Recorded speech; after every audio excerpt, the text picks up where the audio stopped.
Buenas tardes a todos y bienvenidos a este webinar de ORH. Hoy vamos a hablar con Mariola Quesada, CEO de MQ Wave, by Liderallow, SL y socia directora de coaching para profesionales y profesora de SIG Business School en el máster de dirección de personas y gestión de recursos humanos en ESIC. Para hoy vamos a hablar de un tema que a mí personalmente me gusta mucho, ¿no? Que es la empatía y la escucha activa como dos de las skills que van a marcar un poco el futuro, no solamente en recursos humanos, sino en la organización y sobre todo en la alta dirección. Como nos va a contar Mariola, vamos a hablar un poco de la importancia que tiene en los perfiles directivos, pero sobre todo de cómo estas cualidades también son muy importantes desde el propio Departamento de Recursos Humanos. Bueno, sin más dilación, Mariola, si quieres presentarte y comenzar la presentación, pues todo tuyo. Muchas gracias, Pavel. Bueno, pues buenos días a todos y a todas. Encantadísima de estar aquí con todos vosotros. Muchísimas gracias a ORH. Y bueno, pues desde mi escuela también, desde ESIC, doy también las gracias por esta invitación para este webinar, que creo que a pesar de tener este tiempo limitado, que ya me gustaría estar hablando de esta temática durante muchas horas, ciertamente da para mucho y voy a intentar dentro de este límite de tiempo pues poder profundizar en lo que sería la empatía y el impacto que tienen las organizaciones, más en los momentos que estamos viviendo, y lo importante que es desarrollar, entre otras skills, desde luego, la escucha activa y la empatía. Y cómo influye también en la captación y la retención del talento, cómo promueve pues, organizaciones saludables, empleados satisfechos y bueno, algo que es importantísimo, ¿no? Es que nos sintamos comprometidos y afiliados con nuestra empresa y así, bueno, pues esta felicidad que todos siempre anhelamos y que es, como siempre, muy relativa, ¿no? El concepto, por lo menos podamos encontrarlo dentro de las organizaciones. Así que gracias y vamos a comenzar. Voy a compartir con vosotros una presentación que espero que os sirva cuando también la recibáis para poder también consultar.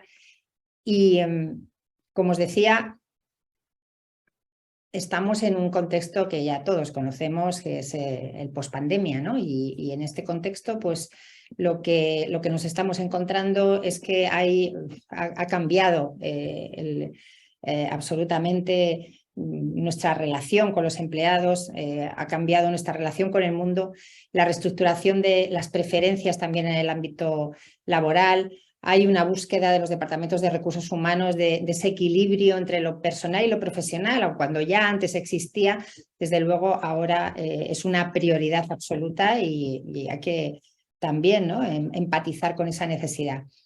También nos encontramos con nuevos retos, que son la flexibilidad horaria, el teletrabajo, esos nuevos aspectos que hoy en día son muy valorados, supervalorados, y que desde luego no quedan relegados al último puesto en la línea de prioridades de los empleados. La conciliación familiar, desde luego el bienestar laboral, todas estas políticas, medidas, estrategias que fomentan el bienestar de los empleados, de los colaboradores, de todos nosotros, y el trabajo en un ambiente agradable. Si el sufrimiento es inherente, ¿no?, a la existencia, desde luego no nos gusta y no nos gusta sufrir. Lo que nos gusta es disfrutar, sentir que somos valorados, que se nos reconoce el trabajo realizado. Todo esto crea un ambiente agradable en las organizaciones y es algo que desde luego se busca fomentar. Por otro lado, hay también problemas a la hora de captar el talento. No vamos ni voy a incidir en ello porque creo que todos los que estamos aquí, todos los que estáis conectados, tenéis de alguna forma contacto con el mundo de los recursos humanos, creo que todos, y conocéis y sabéis los problemas que hoy existen a la hora de captar el talento. Hay un contexto complejo en este entorno en el que nos encontramos, hay una gran competencia en la mayoría de los sectores, tenemos culturas corporativas ya obsoletas, se han quedado obsoletas en cuestión de 2 años y tenemos que volver a rediseñar culturas dentro de las organizaciones precisamente que den respuesta y den sentido a estos retos que, como decía antes, pospandemia han aparecido. Desde luego, la falta de retención del talento junior. Hoy en día sabemos que nuestros jóvenes, ¿no?, están, bueno, pues son más propensos a ese cambio, a cambiar de organización, incluso no digo que se lleve o que esté de moda, pero desde luego no, ni está mal visto, ni es algo que para ellos sea negativo en cuanto a su desarrollo profesional. Les gusta cambiar, a aprender cosas nuevas, establecerse retos a muy corto plazo e intentar conseguirlos. Desde luego el salario no es una de esas prioridades, aunque por supuesto está en los primeros puestos del ranking, pero piden otras cosas. Y además, dentro de esos problemas de captación del talento nos encontramos con falta de sentimiento de arraigo, porque lógicamente si hay pues movimiento, movilidad o si hay rotación en los puestos de trabajo, el arraigo es más complicado llegar a conseguirlo. Y por lo tanto, y esto lleva a una falta también de fidelización. No me voy a extender en cada uno de ellos porque sería pues, muy extensísimo todo lo que tendríamos que comentar, pero efectivamente esos son los problemas que nos encontramos, y entre otros, y con los que tenemos que lidiar en el día a día. Me gusta recoger algo que dice Eduardo Rodríguez, director en España de Bosch Service Solutions, y Marianela Vargas, que es la directora de Recursos Humanos de la misma empresa, porque creo que refleja y representa lo que significa o hacia dónde vamos, que es al desarrollo de la empatía para conseguir organizaciones más felices, para conseguir un clima más positivo también dentro de las organizaciones, y todo ello relacionado con la captación, sobre todo la retención del talento. Y dice Eduardo Rodríguez que aun cuando todo el desarrollo tecnológico que estamos viviendo, aun esto, el verdadero punto diferencial de valor lo dan las personas. De nada vale que las competencias tecnológicas, que son de las más demandadas, si no la más demandada hoy en día, estén presentes si no estamos trabajando también a la persona, si no estamos trabajando con la persona, si no estamos dando el valor realmente a la persona, no solo a lo que hace ni a cómo lo hace, sino a lo que es la persona, a sus necesidades, a sus anhelos. Y de la misma manera, Marianela dice que una compañía desarrolla una estrategia para cumplir sus metas, que también hay que hacerlo con los colaboradores, con las personas que la conforman. Tienen que sentirse valorados y saber que el trabajo que ellos hacen en el día a día importa. Esto es fundamental. Vamos a un ritmo frenético. Nuestras conversaciones muchas veces son o por escrito, por WhatsApp. No voy a comentar el estilo de comunicación al que estamos acostumbrándonos o incluso anestesiándonos a leer, ¿no? Y también nosotros, ¿no? Cuando deberíamos poner tal vez más atención en cómo comunicamos, en cómo escuchamos. El ritmo trepidante, las redes sociales, la hiperinformación nos hace comunicar de una manera absolutamente rápida, a una velocidad de crucero que no nos ayuda a parar para darnos cuenta de lo importante que es comunicar. Y no solo es comunicar con la palabra, también comunicar con nuestro lenguaje no verbal, con las cosas cómo sentimos, escuchar y parar para escuchar al otro y para darle importancia también a lo que al otro le importa, no solo a lo que a nosotros nos importa. Porque es que todos somos únicos, no hay nadie absolutamente que sea exactamente igual que el otro, ni siquiera los gemelos lo son. Todos somos únicos y tenemos esa necesidad de ser comprendidos, de ser valorados, de ser respetados por los demás. Seamos más o menos guapos, más o menos altos, más o menos inteligentes, más o menos simpáticos, absolutamente todos. Y una de las claves para comunicar de forma eficaz y poder tener esa influencia que podemos tener sobre los demás, siempre, por supuesto, influencia sin confundirla con manipulación, una influencia que motive el cambio en el otro o que motive la sensación de que está siendo escuchado. Es buscar primero entender y luego ser entendido. Me gusta mucho hablar de esto y en mis clases en ESIC, en el máster de Dirección de Personas y Recursos Humanos, es algo que trabajamos mucho, que es desde luego la empatía y sobre todo darse cuenta que primero comprender al otro lo que va a facilitar es que tengamos desde luego prioridad a la hora de ser comprendidos. Este es uno de los hábitos de la gente altamente efectiva que Stephen Covey mencionaba en su libro Los 7 hábitos de la gente altamente efectiva. Este es el 5.º hábito, si no recuerdo mal, en el que habla de comprender para ser comprendido. Es fundamental sentir esa empatía desde la sensación de que el otro te está escuchando. Y una vez que yo siento la necesidad de ser escuchado y siento que me están escuchando, voy a tener mayor apertura a la hora de escuchar al otro. Esta es una de las claves que a mí me parecen fundamentales a aprender, ¿no? Para practicar también y para empezar a practicar esa empatía que tal vez no todos tengamos, o a lo mejor el concepto no lo tenemos tan claro.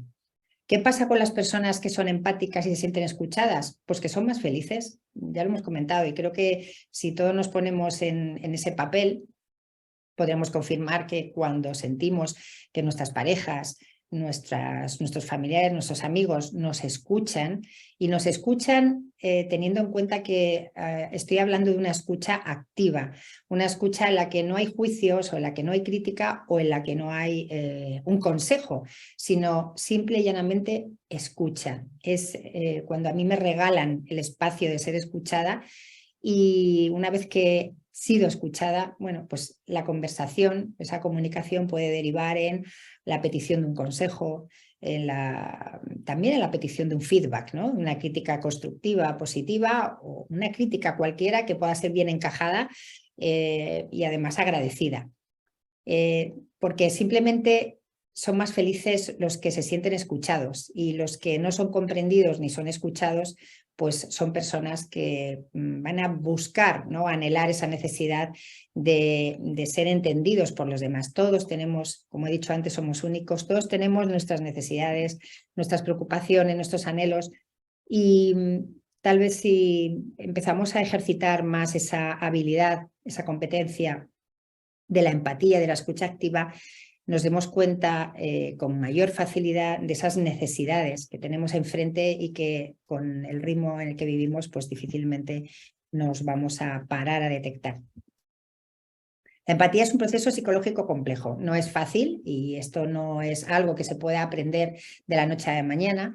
Tiene mucho que ver de observación de los demás, también de memoria, de conocimiento y también de razonamiento, porque se combinan todas estas capacidades para comprender al otro. Esto es lo que dice Moya Albiol, que es un neurocientífico y psicólogo de la Universidad de Valencia.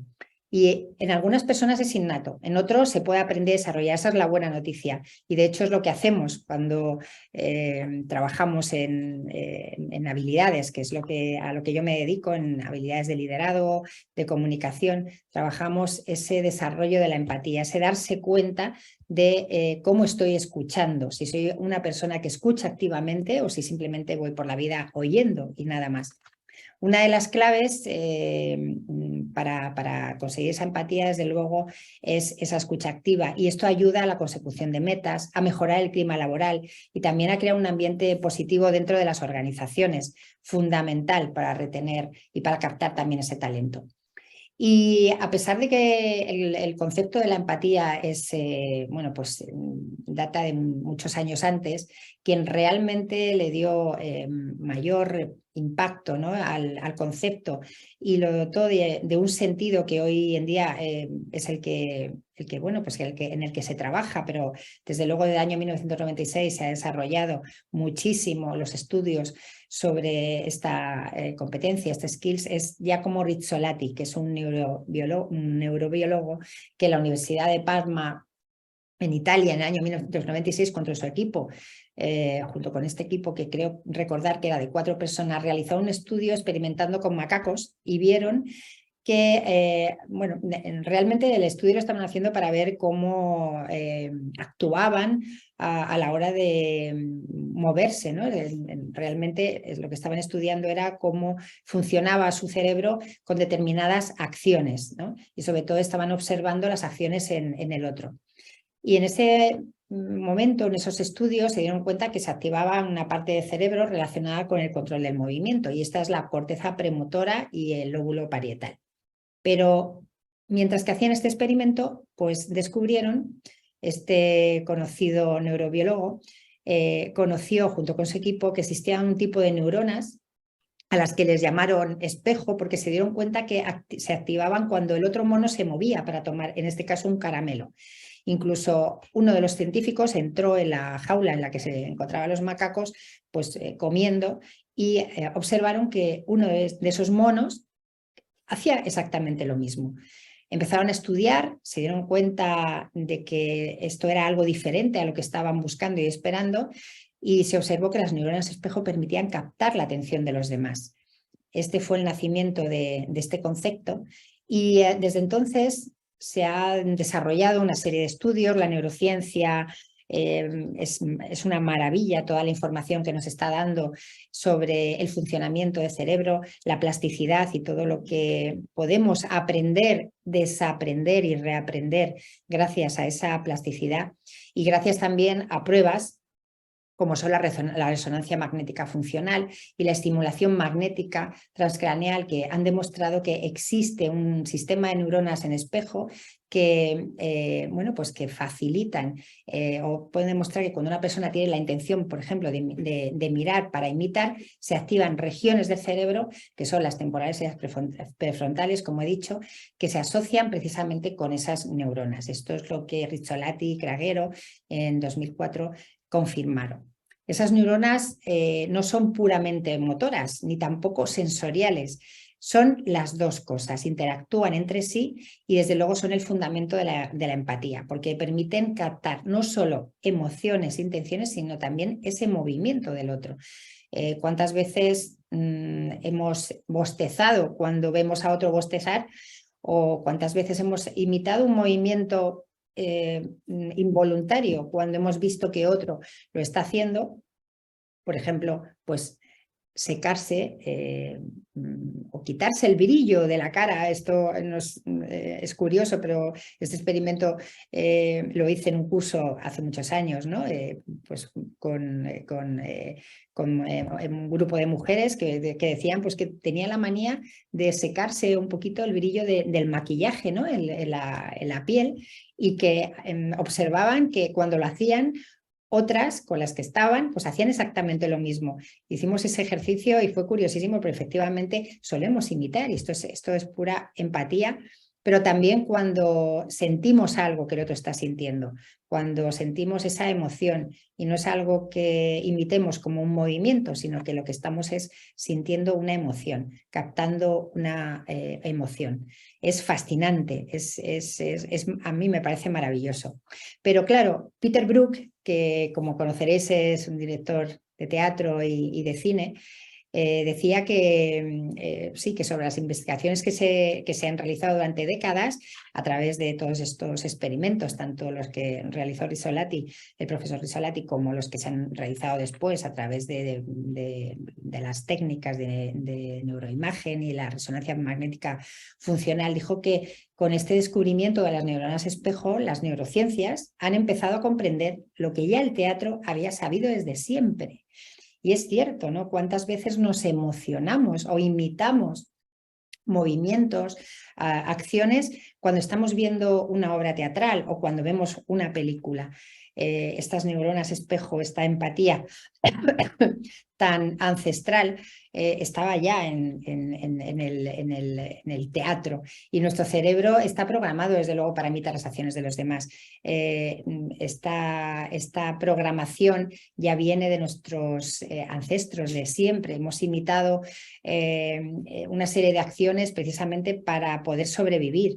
Cuando hemos tenido que proteger nuestra supervivencia, lo hemos hecho también imitando a otros. Y algunos científicos creen que ese instinto de la empatía fue el precursor del instinto del lenguaje.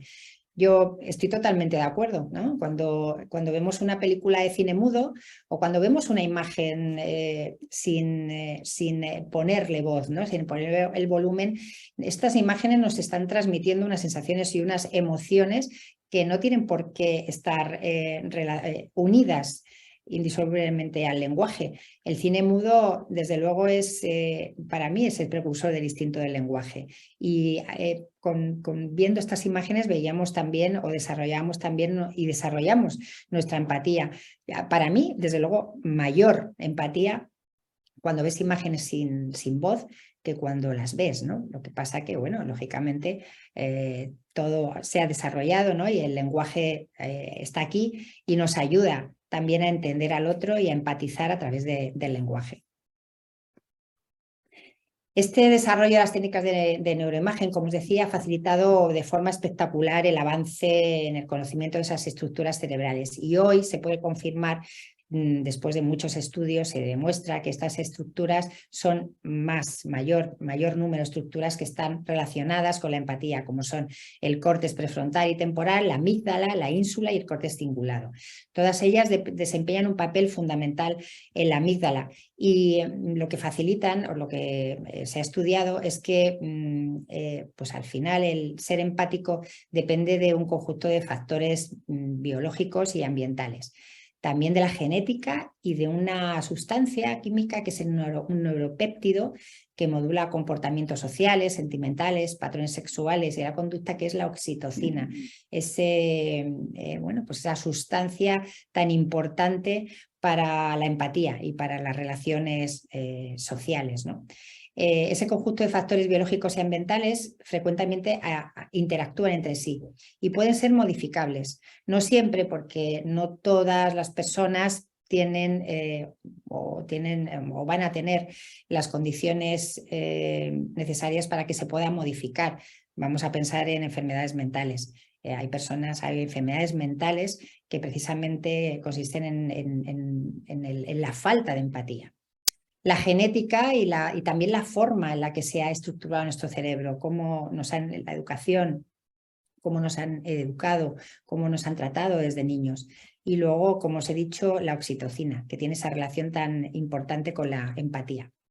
Para mí un dato muy interesante que quiero traeros es que este sistema de neuronas implicado en la empatía aparece ya en el neonato, en el recién nacido, pero que solo se estimula, y daos cuenta, a través de la interacción social. Es como que se activa, lo traemos de serie, pero solo se activa cuando interactuamos socialmente y es en este momento cuando empieza a funcionar.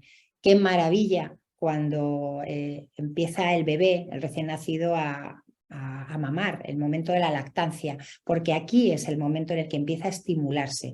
Los estudios realizados por la neurociencia han demostrado que el neonato empieza a activar ese sistema de neuronas implicado en la empatía cuando comienza la lactancia. Los niños aislados y sin interacciones tienen problemas para entender a los demás y empatizar, y por eso también se pueden desarrollar actitudes violentas o también pues, comportamientos antisociales, incluso también en algunos casos enfermedades de tipo mental. Es fundamental también saber que las comunicaciones entre neuronas que no se utilizan se degeneran o atrofian. Luego hay que entrenarla, no vale traerlo de serie y que se active con el momento de la lactancia, porque la empatía hay que entrenarla, hay que entrenar ese movimiento, esa interacción de nuestras neuronas, esas que activan esas partes del cerebro mencionadas y que van a facilitar que entrenemos y que adquiramos ese desarrollo de esa competencia y de esa maravilla que es la empatía y la escucha activa.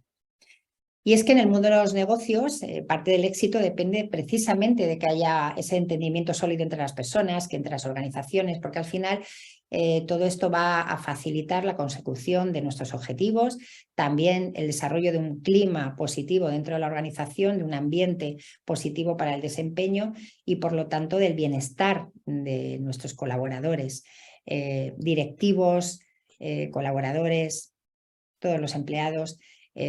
Somos personas, absolutamente todos, tengamos más, menos, seamos más, menos. Todos somos únicos, todos necesitamos ser escuchados y necesitamos sentir que en algún momento, en algún punto somos entendidos. Me imagino que pensaréis pues en las personas tóxicas o las personas que tienen algún problema de comportamiento, algún trastorno. No es fácil. Y yo siempre digo a mis alumnos que lo más importante es hacer las cosas desde la generosidad, desde el no juicio, desde la apertura mental para darse cuenta que todos somos seres necesitados de respeto y de escucha, de atención. Por lo tanto, a mí, por lo menos personalmente, de nada me vale escuchar muchas veces como escucho, y también vivo relacionarme con personas que tal vez no me aportan o creo que son tóxicas o que me intentan manipular. Mi escucha tiene que ser una escucha auténtica, una escucha directa y transparente para darme cuenta de lo que puede estar pasando y de todas formas pues ayudar también al otro a que al menos se sienta escuchado en un momento determinado. Ignacio Álvarez de Mont dice que es más fácil entender a alguien que pretender cambiarlo pasando del afán del dominio al afán del encuentro. Estoy totalmente de acuerdo, porque muchas veces intentamos, gracias a nuestro maravilloso ego, pensar que, bueno, cuando alguien no nos cae bien o alguien no nos gusta el comportamiento de alguien, nosotros podemos cambiarlo, porque tenemos superpoderes y vamos a poder cambiar a esa persona. Es absolutamente difícil, o por no decir imposible. Todos sabemos que uno cambia si quiere cambiarnos, si los demás quieren que cambie. Y pasar del afán del dominio al afán del encuentro significa que podemos pasar del afán del control, de la posesión o de ese ego absolutamente desbordado al de la humildad, al del directivo humilde, al de la persona que quiere escuchar, a la persona que quiere entender al otro y facilitar un espacio de encuentro en el que la escucha, la empatía y todas estas competencias relacionadas con la inteligencia emocional se puedan poner al servicio de la comunicación, se puedan poner al servicio de una forma de comunicar en la que la interactuación, el entendimiento, la escucha puedan facilitar otros objetivos, otros retos diferentes a la del cambio por el cambio, de tienes que cambiar por el que yo quiero, si no, no hay conversación o no hay comunicación. Los directivos que son emocionalmente inteligentes ya lo sabemos, y cuanto más arriba estamos en la escala, mayor necesidad del desarrollo de competencias emocionales, sociales, que van a facilitar precisamente ese encuentro, esas relaciones, esa interrelación entre las personas, y por lo tanto mayor consecución del objetivo, una comunicación interna más eficaz, una satisfacción y felicidad de los empleados y una mejora del clima de la organización y de la cultura organizativa.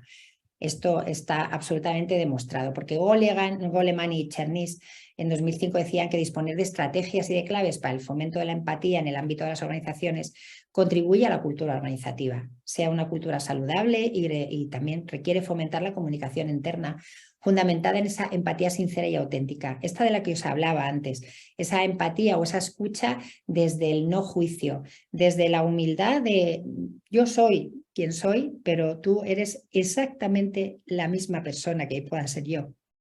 Un ser necesitado de respeto, de escucha, y que tiene unas necesidades como las que yo pueda tener, ni mejores ni peores. Y por eso, desarrollando la empatía, se fomenta precisamente la felicidad de los empleados, porque esto también facilita el compromiso, el engagement y la motivación, ya que una persona es capaz de implicarse más con su trabajo si siente que es valorada, si siente que es escuchada, incluso pues, con unos ingresos más bajos, aunque no siempre, y trabajando más horas, aunque cada vez menos, sí que se siente valorada. Se siente parte del equipo. Es una forma más potente de conseguir que nuestros colaboradores y nuestros empleados se sientan más alineados con nuestra nuestro negocio, con nuestra empresa, con el objetivo, con la misión de nuestra empresa. Por supuesto, todo tiene que estar equilibrado y compensado, no vale para nada directivos o departamentos de recursos humanos que sean muy empáticos y fomenten mucho la empatía cuando no se está reconociendo los ingresos suficientemente o cuando se están haciendo demasiadas horas y no se está valorando el trabajo que estamos haciendo. Se trata de fomentar la cooperación y también la empatía como una filosofía de la organización. Y todo esto tiene muchísimo que ver con la escucha activa. Yo os he comentado esa escucha consciente, esa escucha en la que no haya juicios, en la que no haya críticas, en la que detectemos esas necesidades, porque si nuestros colaboradores perciben que nos estamos interesando por su bienestar, como una muestra de solidaridad, de respeto también y de flexibilidad, esto hará que se sientan más felices y sean más receptivos también en otros ámbitos de su vida. La empatía, por supuesto, tiene límites. Y cuando pregunto a mis alumnos sobre si creen que son empáticos, me dicen generalmente que sí. Cuando les pregunto qué es lo que hacen para ser empáticos, pues también me suelen responder que, bueno, pues que sentir lo que el otro siente, llorar cuando el otro llora o rápidamente intentar paliar ese dolor que tiene esa persona o esa preocupación, dándole buenos consejos, haciendo que entienda que no es la única persona a la que ha ocurrido esto, o que a mí ya me pasó y que yo tengo la fórmula mágica para que a ti no te pase o para que tú no sufras en exceso, porque yo ya sufrí y como sufrí voy a darte la receta de cómo tienes que resolver esta cuestión que me cuentas. Y yo siempre les explico en qué consiste la empatía y llegan a la conclusión de que efectivamente hay veces que somos, incluida yo, muy empáticos. En mi caso soy muy empática, pero también hay veces que somos demasiado simpáticos. Cuando le contamos nuestra vida al otro, cuando le contamos nuestra biografía, cuando le explicamos todo lo que hemos vivido y que ya hemos vivido lo suyo y que a nosotros nos duele más que a ellos, este dolor físico que pueden tener, nosotros también tuvimos un dolor como el suyo o incluso peor, y cuando nos atrevemos a darle consejos cuando tal vez no nos los han pedido.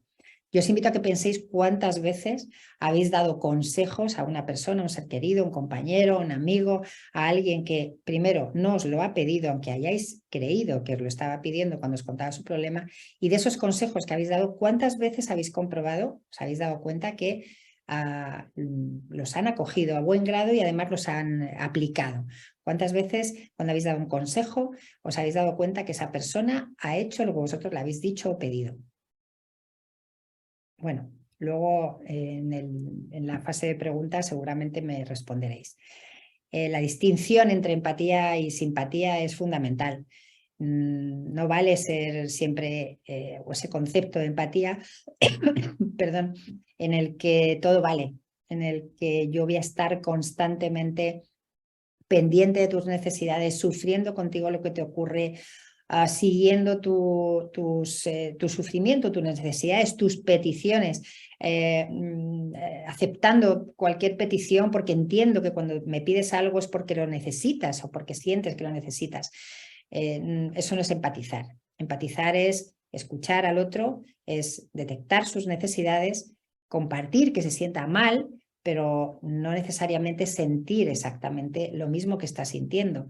Es tomar perspectiva, es ver al otro desde una posición que no es la suya, pero sí ponerse en sus zapatos para sentir en algún momento lo que podría estar sintiendo, lo cual no quiere decir que yo me lleve o compre su problema, compre su emoción o compre su sensación. Simpatizar sería pues ponerme precisamente en esa emoción, vivirla con él. Incluso muchas veces, y esto es lo malo que tiene esa simpatía, es el que le compras el problema, le compras la emoción. Pongo el ejemplo del niño que se cae y que empieza a llorar y el padre o la madre que le acompaña ofreciéndole, primero pidiéndole qué necesita o abrazándole, pero intentando, bueno, pues que se calme o esperando que termine de llorar para poderle curar o para poderle abrazar. O el caso del padre que aumenta el dolor del niño poniéndose o a llorar con él, aunque sea de broma, o a fomentar esa sensación del dolor, diciéndole no pasa nada, yo también me caí, esto no es nada, venga, vamos a pensar qué punto, en qué límite está esa empatía y esa simpatía. Los directivos tienen que ser empáticos, no simpáticos en el sentido del que estoy hablando. Por supuesto, la simpatía es también una skill maravillosísima y una habilidad maravillosísima que tenemos que desarrollar, y esta, bueno, pues la podemos transmitir, por supuesto, a través de esas expresiones de nuestro rostro, que son tan difíciles y tan fáciles, pero para mí es un regalo, que es siempre regalar una sonrisa. Esto es algo que abre puertas, que abre la comunicación interpersonal, y creo que merece la pena también practicar. Esta frase me encanta porque Maya Angelou, una escritora estadounidense referente en la lucha por los derechos humanos, dijo que la gente olvidará lo que dijiste, la gente olvidará lo que hiciste, pero nunca olvidará lo que le hiciste sentir. Cuando yo siento que soy tan importante como puedas ser tú, cuando siento que me estás escuchando, cuando siento que estás detectando también mis necesidades, y que cuando llegas por la mañana a la empresa me estás preguntando por mi madre, que ayer fue hospitalizada, o por mi hijo que se ha quedado en casa porque está malito, estoy sintiendo que soy importante para ti, al menos durante un minuto. Y esto es algo que no se olvida. Así que os invito a que os quedéis con esta frase, ¿no? tan bonita, esta sentencia tan bonita, que es: la gente olvidará lo que dijiste, olvidará lo que hiciste, pero nunca olvidará lo que le hiciste sentir. ¿Y cuáles son los beneficios para las empresas? Y voy terminando. Y organizaciones en el desarrollo de la empatía. Pues fijaos, la evaluación de la inteligencia emocional del candidato en los procesos de selección, porque esto va a influir en la gestión de equipos, en la eficacia organizativa. También la retención del talento de las empresas, porque se puede intervenir con eficacia cuando los colaboradores se sienten desmotivados o insatisfechos. También en las relaciones personales empáticas, porque favorece la comunicación interna, que redunda en esa satisfacción, como os he dicho, en la felicidad de los empleados. Según Sveiter y Binsberg, los empleados satisfechos y felices serán percibidos como tales por los stakeholders externos, haciendo que la reputación de la organización crezca y afecta positivamente a la comunicación externa de la firma. Sobre esto también podríamos hablar mucho, sobre la reputación de las empresas, el employer branding y tantas estrategias para fomentar la imagen de marca de la empresa. Es tan importante que los empleados estén satisfechos y sean felices, porque un empleado satisfecho y feliz va a hacer publicidad de nuestra marca, se va a sentir alineado con nuestros valores, va a, por decirlo de alguna forma muy coloquial, va a vender nuestra marca. Y esto es algo que están valorando cada vez, y valoran cada vez más las empresas. De hecho, muchas estrategias que se están ya llevando a cabo desde hace tiempo. Porque una cultura organizativa saludable es igual a un fomento de la comunicación interna, basada en esa empatía, como os he dicho, auténtica, no manipuladora. Y desde luego para construir también ese clima organizativo tan importante, ¿no?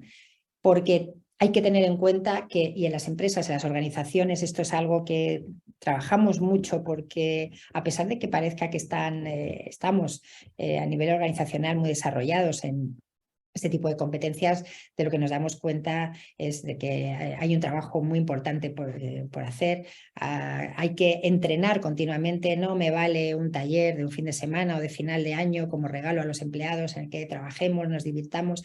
Hay que hacer un trabajo de largo recorrido. Hay que seguir entrenando. Recordemos que la actividad neuronal se puede parar si no estamos entrenando constantemente, y tener en cuenta dentro de las organizaciones que todo el mundo comunica, desde quien nos reciba a la puerta hasta el más alto directivo. Absolutamente todos somos dignos de recibir ese reconocimiento. Todo el mundo debe ser consciente de que comunica también, todos debemos ser conscientes de cómo comunicamos, cómo decimos las cosas, cómo dejamos de decir las cosas y también cómo comunicamos con nuestra simple presencia, cómo corporalmente estamos comunicando, si tenemos o transmitimos una energía determinada, tenemos que tener autoconciencia de cómo comunicamos. Hay que creer en la comunicación porque me gusta decir que es el envoltorio de nuestras acciones, es como un caramelito, ¿no? Es el envoltorio de lo que realmente somos y de cómo comunicamos. Y tenemos que poner interés también y esfuerzo en ello. Tenemos que tener predisposición a tener relaciones personales positivas, la actitud fundamental, cómo salimos de casa, cómo queremos, qué queremos entregarle a nuestros compañeros, a nuestros colaboradores, a nuestras familias, qué queremos demostrarles, entregarles en el día a día. Queremos tener una actitud negativa, queremos tener una actitud de frustración, una actitud en la que la energía está muy al nivel, a un nivel muy bajo, o queremos intentar tener una actitud más positiva para facilitar las relaciones con los demás y para hacer también que se contagie esa emoción, porque las emociones se contagian, tanto las positivas como las negativas, o más bien que no hay emociones positivas ni negativas, sino lo que hago yo con mi emoción, la conducta, ¿no? que realizo tras esa emoción, pero sí es importante que tenga claro qué quiero hacer, ¿no? con esas emociones. Y desde luego con constancia y con esfuerzo para conseguir ese cambio. Y ese cambio se puede producir y puede facilitar el clima laboral saludable. Hay empresas, y yo pongo el ejemplo de Mau porque me encanta el modelo que Paloma Fuentes estableció, que es el modelo HappyNet, que durante muchos años y continúan con él, ha generado ese clima laboral saludable que ha sido tan aplaudido y que, bueno, como otras tantas empresas, están desde hace muchos años también desarrollando y han implementado dentro de su organización. Y para finalizar, y espero cumplir escrupulosamente con el tiempo que me han pedido, que creo que eran pues, los últimos 20 minutos para preguntas y cuestiones que podáis hacer y que estéis ya, tengáis en mente o habráis volcado en el chat, os quiero pedir, ¿no? Que no dejéis de entrenar nunca el poder de la sonrisa. El poder de la sonrisa que abre absolutamente cualquier puerta. Y no digo el poder de la risa o de la carcajada, sí esbozar una leve sonrisa, sí cambiar esa expresión que muchas veces refleja pues, nuestra preocupación, el estrés, el agobio del día a día, y del que no nos damos cuenta porque no nos estamos mirando constantemente ni somos tampoco conscientes de cómo nos expresamos, ¿no? De lo que está diciendo nuestro rostro a través de este lenguaje facial tan importante y darnos cuenta de ello, parar para observarnos y para también observar qué es lo que estamos transmitiendo a los demás, creo que es uno de los primeros pasos que podemos dar para empezar a ejercitar esa empatía de la que estamos hablando y que puede transmitir también al otro que me estás interesando, que te regalo una sonrisa, una leve sonrisa, esbozar esa sonrisa como regalo hacia esa persona única que es el otro y que es también merecedor de, bueno, de ser respetado, atendido de una forma auténtica y también humilde.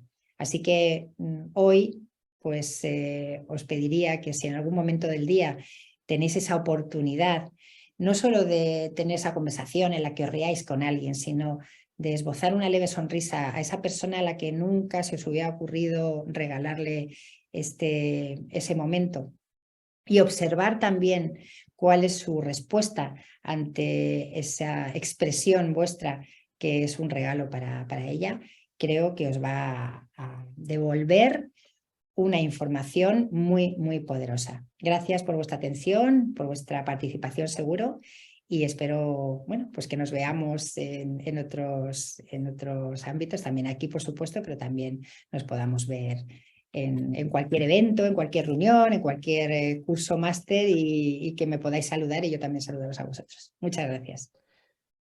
Bueno, Mariola, no te despidas tan pronto. yo te muestro mi No mejor lo pretendía. sonrisa, pero espérate a ver si damos paso a las preguntas. Si puedes dejar de compartir, por Ah, favor. sí, perdón. Perfecto. Sí, porque además así nos vemos mejor todos.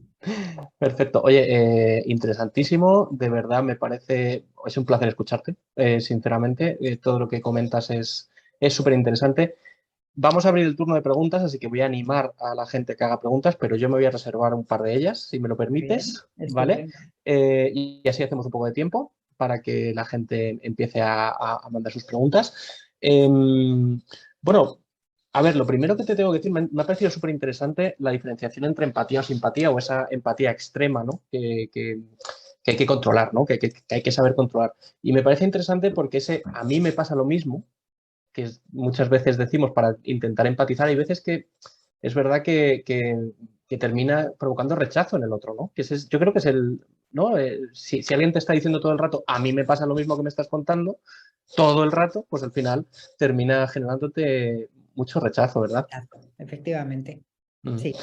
Y luego te quería comentar, has hablado de una cosa que me parece muy interesante, que es, hablando de la empatía, hablabas de que hay que entender para ser entendido, ¿no? Entender ese proceso previo de entender al otro para poder ser entendido por el otro. Hace poco, hace un par de meses, leí no sé si lo leíste tú, un artículo de Amy Gallo, de la autora de Harvard Business Review, que hablaba precisamente de cómo lidiar con gente difícil en el trabajo, ¿no? Este tema que más o menos ha sacado colateralmente en la exposición, y hablaba de que al menos hay 4 cosas que podemos poner de nuestra parte para que las relaciones no encallen o estallen, ¿no?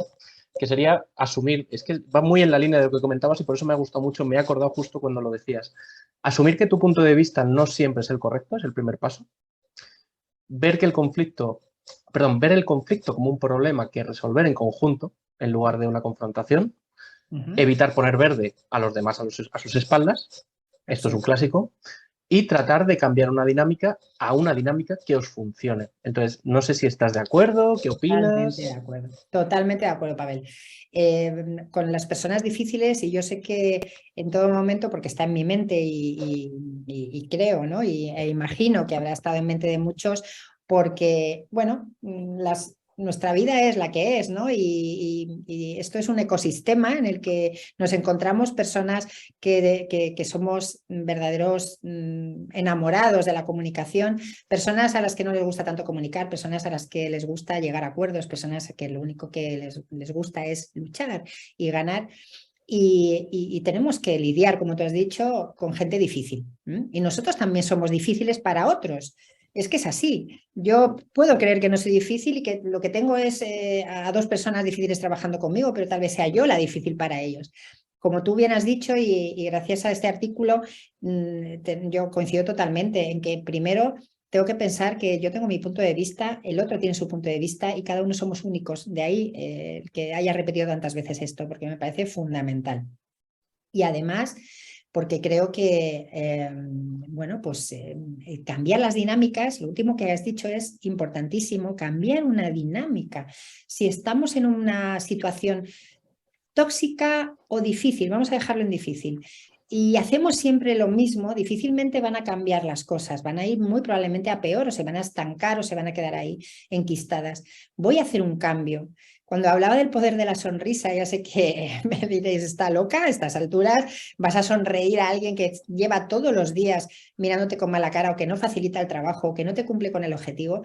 Bueno, pues yo esto lo he trabajado y lo trabajo muchas veces en las sesiones de coaching o en las clases, ¿no? que doy en ESIC con mis alumnos del máster de dirección de personas. Es, ¿por qué no pruebas a hacer algo diferente? ¿Por qué no pruebas a escucharle? Porque a lo mejor te da una información maravillosa que va a facilitar que rompáis esa dinámica y a lo mejor sirva para cerrar un ciclo, para cerrar una relación o para cambiar esa relación. Pero algo tiene que ocurrir, modifica algo.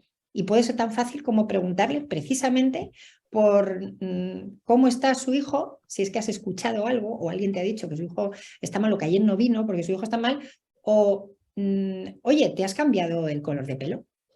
Que te va a descolocar absolutamente, pero es algo diferente que va a generar un cambio también en esa comunicación y quién sabe, igual o sorpresa ocurre algo y de pronto esa persona se siente escuchada y cambia su conversación. Bueno, sé que las cosas no son difíciles y las relaciones difíciles son difíciles por algo, pero creo que merece la pena que cada uno aporte su granito de arena. Y si estamos en la línea del desarrollo de ese tipo de competencias, vamos a entrenar haciendo estas cosas, estas pequeñas acciones positivas, para facilitar la comunicación.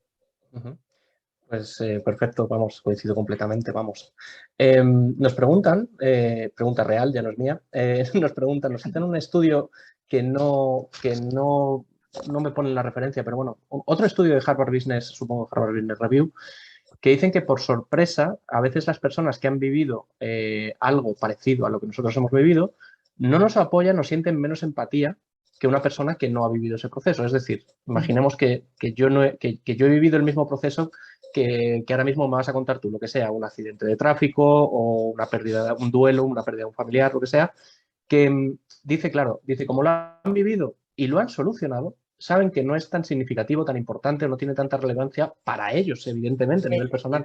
Yo creo que ya estoy dando parte de la respuesta que vas a dar tú, pero realmente, claro. Pavel, ¿qué imaginas? Que di una palabra que pueda resumir o que represente qué palabra está flotando ahora mismo en el ambiente y está ahí, que además tiene 3 letras. Ego. El ego. Claro. Por eso hablaba de la empatía antes en el sentido de no dar consejos o no transmitirle al otro mi biografía, al menos cuando estoy escuchando. Yo no digo que nos callemos, lógicamente, si estoy hablando con un amigo, una amiga, mis alumnos me dicen, ya, pero es que yo cómo no le voy, con lo que quiero a esta amiga, a esta compañera, ¿cómo no le voy a dar un consejo? Bien, nadie dice que no se lo des, pero espera, escucha, detecta sus necesidades e incluso ofrécele, cuando termine de hablar y de contar lo que te quería contar, ofrécele ayuda. ¿Necesitas algo de mí? Sabes que yo pasé por algo parecido, no igual. ¿Necesitas algo de mí? Bien, vamos a ver. Sí, por favor, dame un consejo. Aquí lo tienes.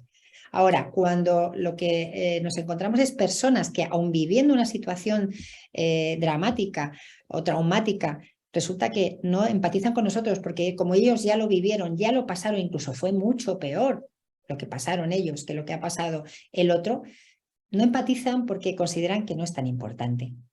Imagínate cómo me quedo yo, ¿no? Cuando estoy sufriendo algo, pues un niño cuando llora de esa forma, ¿no? Tan dramática, parece que va a morir en el intento y yo le quito la importancia porque, total, soy mayor, esto ya lo he visto, he tenido otros hijos que también lloraban y no pasa nada, pero el niño llora pues con muchísima pena, ¿no? Así que egos fuera, pues hablaba de autenticidad, hablaba de la mirada del otro, tan importante, salirse del ego para poder escuchar de forma activa. Y qué difícil es. Sí, sí, completamente de acuerdo. Mira, nos preguntan también, dice Mariola, ¿crees que es mejor preguntar a la persona directamente por el problema que tiene o dejarle que hable cuando quiera y que la situación perdure mucho más? Bueno, pues depende también del tipo de relación que tengas, lógicamente, y de cómo sea esa persona. Si es una persona pues introvertida o que sabemos que le cuesta, lógicamente tendremos que desarrollar nuestras habilidades al máximo nivel para poder primero acercarnos un poco a esa persona y después, tal vez, si la situación lo requiere, preguntarle ya sobre qué te pasa, ¿no? Si la persona es una persona abierta, extrovertida o que sabemos que no va a tener mucho problema en ello, pues ¿por qué no voy a preguntarle? Por supuesto, nunca en público, por supuesto, siempre, bueno, trabajando un poquito la escena, ¿no? El momento en el que voy a pedirle o hacerle esa pregunta. Y yo siempre recomiendo que demostrarle que estás dispuesto a escucharle con todo el respeto. Es decir, si necesitas algo de mí, o si necesitas contarme algo, sabes que puedes contar conmigo. Nada más. Creo que esa fórmula es buena y también puede facilitar el que el otro quiera contar lo que le está ocurriendo. Sí, sí, desde luego. O sea, yo creo que al final el escenario es vital, ¿no? El escenario, sobre todo, prepararlo. Me parece casi la parte más fundamental de lo que acabas de comentar. Sí. Y estoy completamente de acuerdo. Te iba a preguntar yo, esta es una pregunta mía, no sé si, espero que no sea muy polémica, pero ¿consideras que la empatía es un atributo de liderazgo femenino? Esto, eh, o sea, entendiendo en esta división clásica de liderazgo masculino y femenino, que a día de hoy no conviene mucho hablar de ello, pero entiéndeme, ¿no? O sea, por ejemplo, hace un tiempo leí el libro de Alfas y Omegas de Mercé Bray, no sé si lo has leído, que me gustó Sí, mucho. Y sí. precisamente hablaba un poco de este tipo de cosas, ¿no? Precisamente de que la empatía al final es un atributo de liderazgo que tradicionalmente, por el rol de la mujer en la estructura familiar y social que ha adoptado históricamente, siempre lo ha desarrollado más o ha tenido un mayor desarrollo. Incluso con esa base biológica o neurológica que nos has comentado antes, ¿puede existir o puede ser la empatía más femenina que masculina? Pues desde luego me has lanzado una bomba de relojería. Perdona, ¿eh? Si no quieres No, no, no, no, contestar, no, para nada. pasamos a Además otra. me encanta, o sea, me gusta la pregunta y desde luego yo, desde mi humilde opinión y conocimiento, te voy a responder. Los estudios de neurociencia han estudiado y siguen estudiando esta cuestión, ¿no? Como tú dices. Lo cierto es que desde el momento en que una mujer que es madre, y claro, aquí hablaríamos de las mujeres que han sido madres y de las que no han sido madres, es cierto que se aumenta el nivel de oxitocina, empieza con la lactancia, se establece una relación entre el recién nacido y la madre que hace que durante los meses que dura esa lactancia hay una conexión, voy a decirlo en palabra muy llana, brutal entre madre e hijo. Y de hecho, cuando hablas con madres, yo también soy madre, ya de una hija muy mayor, pero recuerdo aquella experiencia hace muchos años y efectivamente es algo como que engancha. Porque la oxitocina a niveles elevados hace que te apetezca muchísimo la interrelación personal. Ya os decía antes, ¿no? Que este neuropéptido lo que facilita también son las relaciones sexuales, o sea, la oxitocina elevada a la máxima potencia. Luego, tal vez en ese sentido, pues las mujeres, las que hayan sido madres, han podido entrenar en mayor medida la empatía a través de esa sustancia química que tanto modifica esa base biológica, ¿no? Pero sinceramente, aunque hay estudios que dicen que la mujer tiene más facilidad para la empatía y que por eso también somos, entre comillas, más ayudadoras o que somos las que cuidamos más a las personas necesitadas o personas de nuestro entorno que necesitan ayuda. Yo creo que esto es algo que hay que trabajar simplemente, que históricamente por el reparto de roles y por todo lo que, bueno, pues no hace falta repetirlo, ¿no? Yo creo que todos ya tenemos muy claro todo lo que llevamos vivido, nuestra cultura, todo lo que hemos vivido, pues, y nuestra educación es lo que ha habido. Pero creo que no vale para nada. Señores y señoras que están aquí conectados, todos podemos desarrollar la empatía.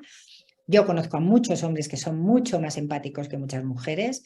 Creo que esto es algo que se entrena, por supuesto, independientemente de lo que he comentado antes, que genéticamente hay personas que, gracias a cómo en casa han sido educados o el cariño que han recibido, el tipo de educación que le han dado sus padres, pues vienen de serie con unas capacidades para la empatía más desarrolladas que otras. Pero partiendo de esa base, creo que todos podemos ser igual de empáticos. Sí, yo también lo creo. Yo estoy completamente de acuerdo que es un tema más cultural que otra cosa. Sí, Vale, te voy a lanzar un par de preguntas rápidas, ¿vale?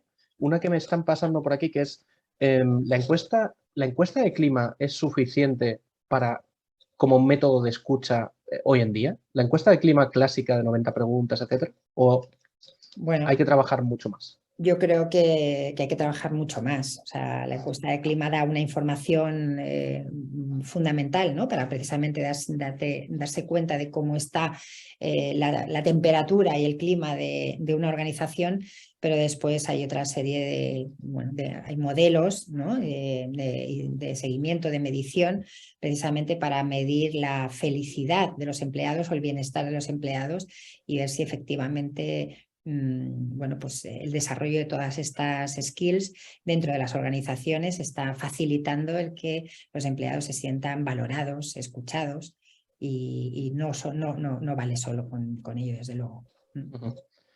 Vale, y la última ya, y así vamos cerrando, que creo que estamos más o menos en hora. Vale, estamos en un contexto en el que se habla mucho de la guerra por el talento en 2023, ¿no? Bueno, que ya ha empezado un poquito y demás. Sé que lo has pasado un poco por encima este tema que te voy a comentar, pero por si nos podías comentar un poquito. Claro, al final una de las ventajas o beneficios que ofrece este tipo de skills, tanto en la dirección como desde recursos humanos, la empatía, la escucha activa y demás, es precisamente la captación y la retención del talento. En esta guerra por el talento es mi pregunta. ¿Cómo puede influir en esos intangibles, esas cosas que se están empezando ahora mismo a desarrollar, como la imagen de marca, el employer branding, etcétera? Lo has pasado un poquito por encima, pero me gustaría saber un poquito más.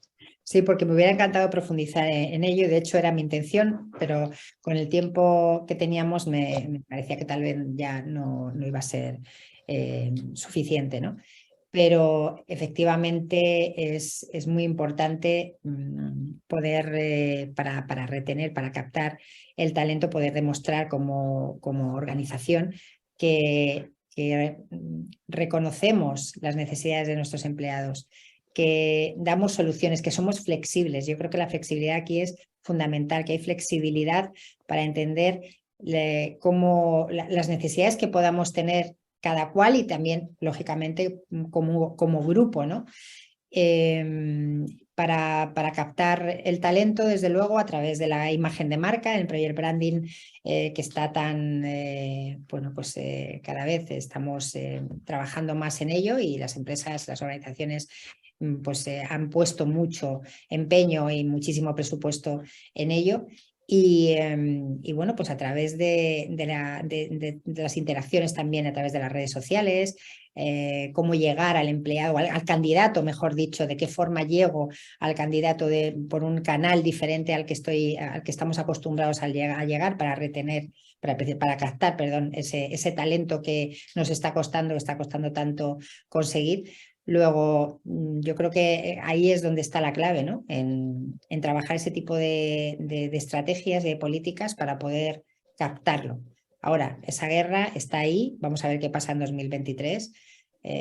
Yo creo que hay mucho por hacer y desde luego desde la Dirección de Recursos Humanos y desde la propia cultura de las organizaciones, creo que hay que dar una muestra y comunicar precisamente desde lo que decía Maya Angelou, ¿no? Hacer sentir cuando estoy intentando captar el talento, hacer sentir, no tanto decir o hacer, sino hacer que ese candidato sienta algo diferente y quiera venir a trabajar conmigo y se quiera quedar trabajando. Vale, perfecto. Pues creo que estamos más o menos en hora. Puntualidad ¿Sí? británica, española, Sí. ya vamos a decir. Eso te iba a decir. Oye, pues muchísimas gracias, Mariola. Gracias, Encantado Pavel. de conocerte, encantado de estar en Igualmente, este me webinar ha contigo. encantado quedarme más tiempo con vosotros y bueno, seguro que coincidimos en En otra algún. ocasión. Claro que sí, claro que sí. Muchas gracias. Si quieres lanzar algún mensaje o algo de despedida. Pues el mensaje es gracias a todos, gracias por vuestras preguntas y aunque no os vea, pero vosotros si me veis, estáis viendo a Pavel y me veis a mí, yo os pediría que acabéis con esa sonrisa que os he pedido. El poder de la sonrisa. Me El quedo con poder eso. de la sonrisa. Estupendo, nos quedamos con Muchas eso. gracias, Pavel. Gracias Muchísimas a gracias, todos. Mariola. Buenas Hasta tardes el y próximo webinar feliz ORH. Navidad y feliz fin de año y una entrada de 2023 con mucho talento y con muchísima ilusión, que Sí, por seguro que favor. será. Venga, un abrazo. Adiós, Chao. adiós, chao.